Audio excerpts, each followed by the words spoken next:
Hello guys, welcome back to my channel. So welcome back again to the welcome back to my another vlog, another video for today. So today guys is January 27. So kahapon Australia Day. So ngayon ay Huwebes ngayon guys. So ilang araw na lang ay mag-start na ang klase dito sa Australia.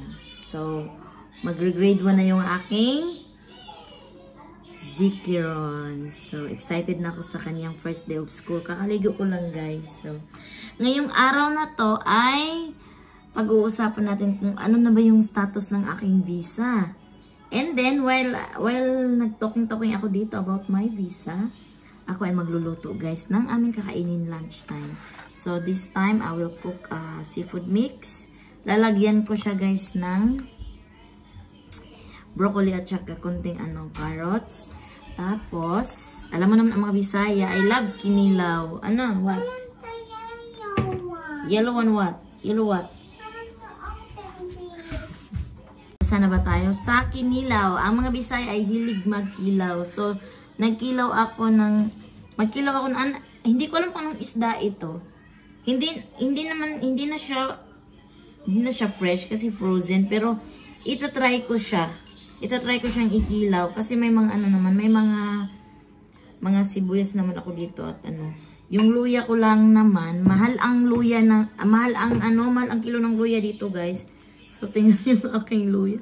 Gusto ko tang itanim, so hahatiin ko lang siya. Tapos itatanim ko to doon sa aming garden. Kasi may garden ako dito, guys. So, at meron pa pala akong, ang dami kong lulutuin ngayon. Seafood, mixed seafood, lalagyan ko ng broccoli at saka itong mixed seafood, lalagyan ko ng broccoli at saka carrots. Tapos may kikilawin ako. At, alam nyo ba, so sad na ang aking baby cucumber. Tapos, meron pala ako ditong octopus. So, hindi ako marunong maglinis. At lilinisin ko na lang kahit hindi ako marunong. Tapos, may nakita pala akong bagong siguro to, kamag-anak ng, or sisters ng ng kamatis. Pero, ang tawag po dito ay tomato. Tingnan nyo guys. Tomato. Hindi siya tomato, kundi tomato. Iba ang kulay niya. Papakita ko. Iba ang kulay niya. Kaya siguro tinawag siyang tomato. Kasi daw Australian tomato. Australian na kamatis. Tomato ang tawag sa kanila. Hindi tomato. Tomato. So, sana tayo. Ako mag-start na ng gisa. Maghihibo muna ako ng guys, ng anong tawag to? Lamas sa Bisaya. Ito na nga tayo. So yung visa ko guys, 'di ba pumunta ako dito sa Australia, naka-tourist visa lang ako. Tapos na-expire yung tourist visa namin nung papakita ko na itong aking hiniwa. Na-expire yung tourist visa namin nung December Pasko. Then, after 2 days ng expiration, guys, is,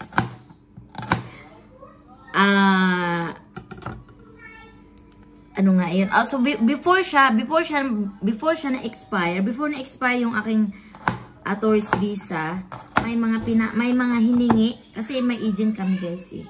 May mga hiningi yung agent na mga requirements para sa aking partner visa. Tapos, ang nangyari, nung napasa ng aming mga papel, ang nangyari guys is, binigyan ako ng bridging visa while waiting daw sa pag-process ng aking partner visa. So, kung ano yung magiging kung ano yung magiging visa ko, yun din yung magiging visa ng mga anak ko. Kasi dependent ko daw sila. So, at the moment guys, ako ay naka-bridging visa and then, processing na yung aking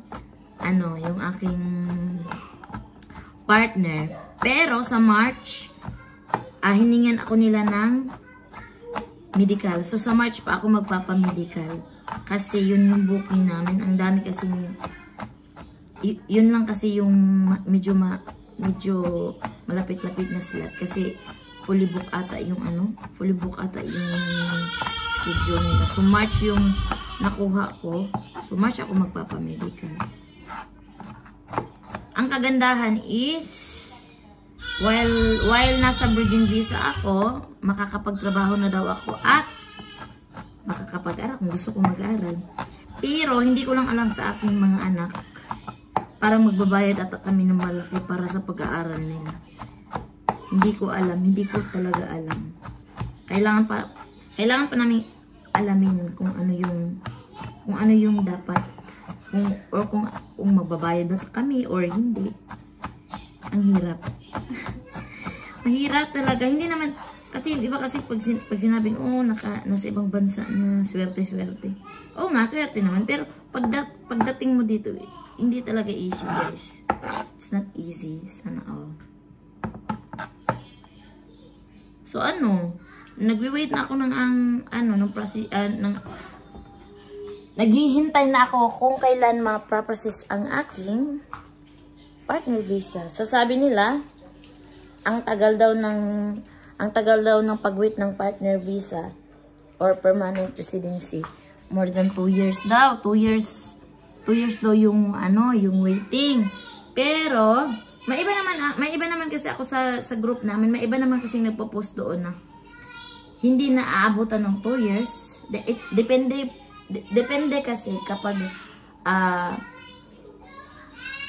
depende sa immigration kung na-review agad nila yung application mo, i-approve ka agad nila kung walang mga negativities na nakikita nila doon sa mga papers mo. So may mga nag-apply na na-approvean ng 6 months, meron ding 3 months lang. Ang swerte talaga nila pag ganun, guys. Kasi nga, kalain mo naman ng 6 months lang 6 months lang or 3 months lang ang intay nila, samantalang yung iba 2 years, ganun. Pero, okay lang. It's worth the wait. Hindi ko gusto yung lutuan kasi gusto ko yung nakikita mo talaga yung apoy. Ito kasi electric hindi nakikita yung apoy. Tapos mahina, hindi agad na luluto. So ngayon lilinisin ko muna itong octopus. Bumili ako ng octopus sa seafood store. Chinese ata yung nung may-ari doon. Makakakita ko ng mga bulinaw. O yun. May mga bangus, may mga lobster, ang mamahal. So, bumili ako nito.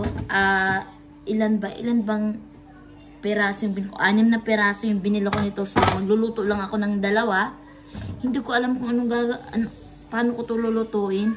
Ilalagay ko siya sa ilalagay ko siya sa ilalagay ko? Noodles, yung anghang na noodles, yung Korean noodles na maanghang. Kasi yun lang yung kakainin ko. Iwas muna ako sa rice kasi tumataba na ang lola nyo. Tumataba. Hindi ako marunong maglinis nito, guys. Siguro kukunin yun. Ito ba yung ata?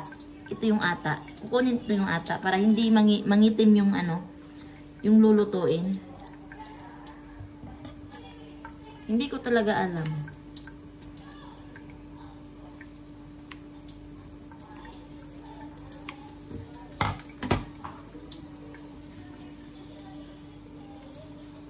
Ata to.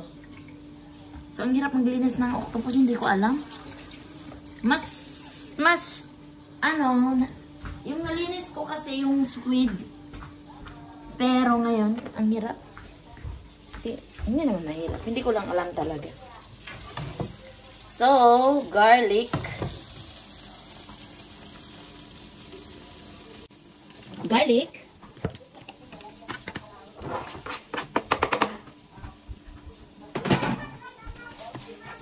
Gusto ko dapat sana maraming butter. Kasi masarap yung maraming butter. Lagyan ko ulit yung butter.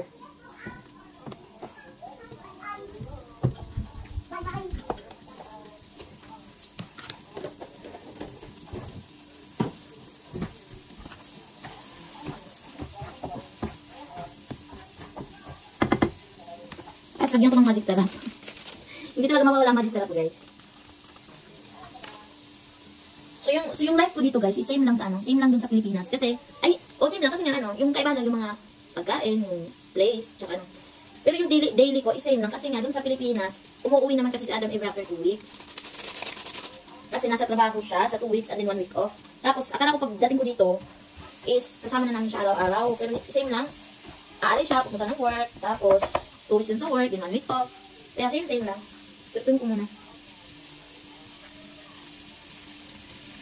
Same lang naman, guys. Hindi naman mahirap kasi I used to eat naman. Kasi yun na yung nakagisnan ko. Simula nung naging kami, yun na yung nakagisnan ko. Palagi niya akong iniiwan. Hindi naman pero siyempre, okay lang naman kasi work naman kasi yun.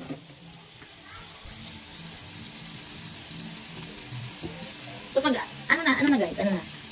Pag start schooling na guys, yung dalawa kong Pinoy, magsa-start na sila ng school.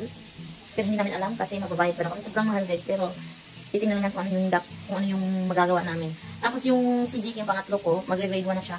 Iba kasi doon sa Pilipinas ako nag-grade 1, 6 years old, pero dito sobrang advanced. So 4 pa si Zeke, tapos magre-grade 1 na siya. And then, si Zaya naman is 3. So next year pa siya magkikindi. Pero pwede ko siyang ilagay sa childcare. So doon ko siya ilalagay. And then, kung may trabaho na ako. Pero mahirap talaga, maraming trabaho dito. Pero mahirap pag wala kang alam. Hindi ko alam sumakay ng bus, hindi ko alam sumakay ng train, hindi mo alam mag-drive. So ang hirap. Siguro kung malalakad lang yung trabaho, okay lang. Okay lang kung malalakad lang. Sana makakita ko ng lalakarin ng para hindi na ako magtra-travel. Para naman may income ako. Kasi mahirap din mahirap yung wala kang income. Hindi naman nakakatulong ka lang. Kasi sinasabi ko sa asawa ko, parang useless ako. Kasi sabi niya, wag mo sabihin useless ka. Sino nag-aalaga ng mga anak natin? Siyempre ako magtatrabaho ako. Ikaw yung nag-aalaga ng mga bata. Wag mo sabihin useless ka. Kasi ikaw yung nasa bahay. You take care of our kids, you know? Siguro minsan lang kasi nga, minsan doon rin, nakakapag-isip ka ng negative. So, yun, hindi mo naman nasisisi yung sarili mo. Kasi, yun nga sabi nila, minsan, nagdadrama tayo. Nagdadrama sa life. Medyo kauihan sa life, guys. Totoo naman ganun. Hindi ako makapag-ano sa aking niluluto. So, malapit na akong matapos sa aking pagluluto. Lutong-luto na ang aking gulay at saka kinilaw. Show ko muna sa inyo. Ito na po ang aking gulay na may broccoli ang sarap. Tapos, ito naman ang aking kilawing fish. Ang sarap guys, sobra. Gusto ko talaga ng kinilaw.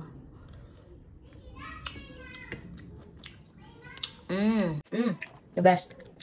Tsaka, yung octopus pinakuluan ko muna. Tapos ilalagay ko siya dito sa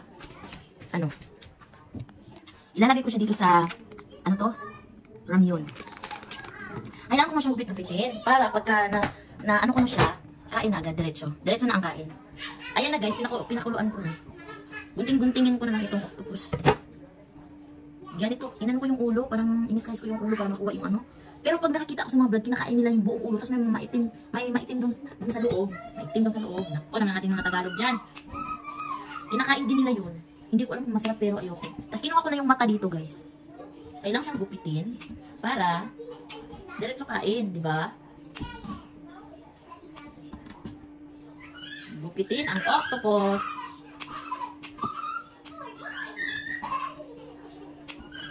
Octopus, maliliit naman ito na octopus, hindi naman yung malaki kasi parang ang tigas ng malaki, kailangan ng pakuluan na matagal. Ito naman ay medyo maliliit laang. Yun. Ugasan ko na naman ulit. Tapos ilagay ko na ulit doon sa sa kumukulong tubig. Yun, Luto na naman yan, guys. Luto na kasi pinakulong ko na kanina.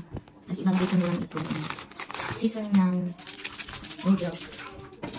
Tapos ready to eat na. Late ng aming lunch sana to. Hindi ko alam kung anong oras na ngayon. Siguro alauna na. Alauna na, guys. Sobrang late ng kasi nga, yung mga bata, hindi kasi ako kumain ngayong umagahan. Tapos yung mga bata lang ang kumain. Kaya kumain ng kanin pagka umaga, kape lang ako. Tapos kakain ako ng rice siguro ngayon. Pero ayaw kong kumain ng rice kasi may noodles. Mapapadami ang kain pag rice. Diyos ko.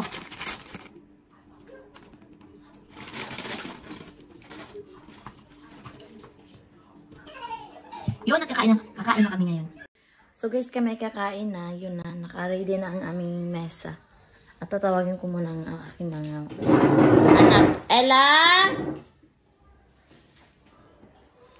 So, ayun na nga, kakain na kami. Salamat sa Panginoon sa aming pagkain. Hindi ko na nilagay sa mga ano para walang hugas. Para hindi na madami ang aking hugasin. Mag-aano ako yung mag-chopstick. Hindi ako marunong mag-chopstick. Pero try ko na lang. Kasi kakain ako ng ramen. Ang sarap. Hoy! Halina kayo, halina. Ilang beses na akong tumawag eh. Hindi ako marunong mag-chopstick guys. So, never mind na lang ang aking chopstick. Ay! Si ate. Kung saan si ate? Ang sarap na aking octopus. Ramen. Ayun. Hindi ako magkaroon. Okay? Ano naman ka mag-rice? Pag-rice, uy. Tapos may kinilaw din kami guys. May kinilaw din kami. Kasi parang hindi ako nakikita sa akin video. Yan, may kinilaw kami. At ang aking kinilaw, vlog na ko nila, nag-start na po video ko. Ang sarap na kilawin. Oy, pagkatapos ninyong kumain, ang sala, ibubuo ni Zia o ni Ziki ang popcorn, linisin nyo. Ano ka na?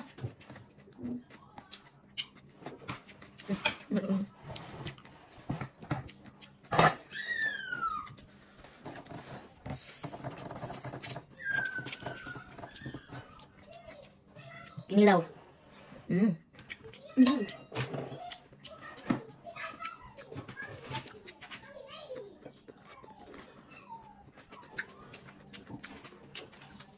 Carrots.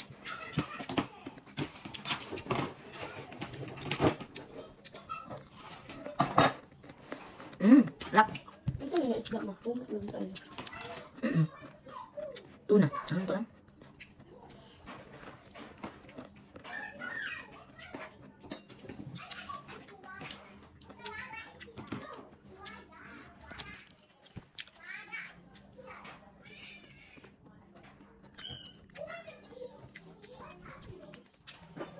Anak.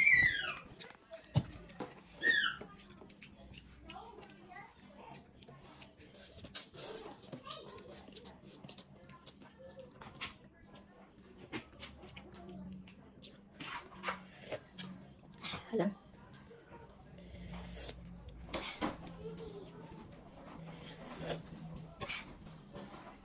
Pagdaan naman yung mga. Grabe yung pagdaan ang sala, yung nagkalat-kalat na po mo eh.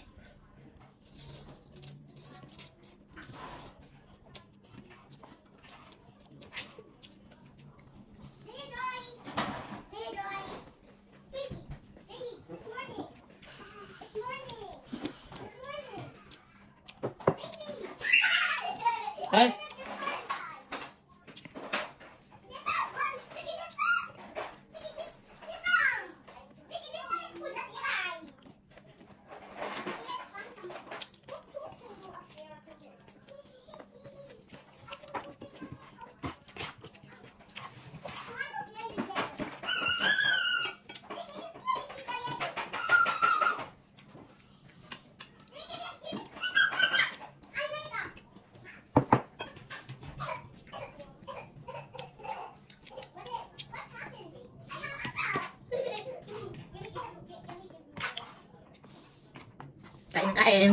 Kain.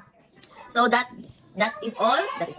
Yun lang po ang aking video for today. Salamat po sa panonood and my next video po is first day of school ng aking anak. Kung ano yung journey ng schooling ng aking anak dito. So, I hope you guys enjoy my video and please subscribe and hit the notification bell button. Bye!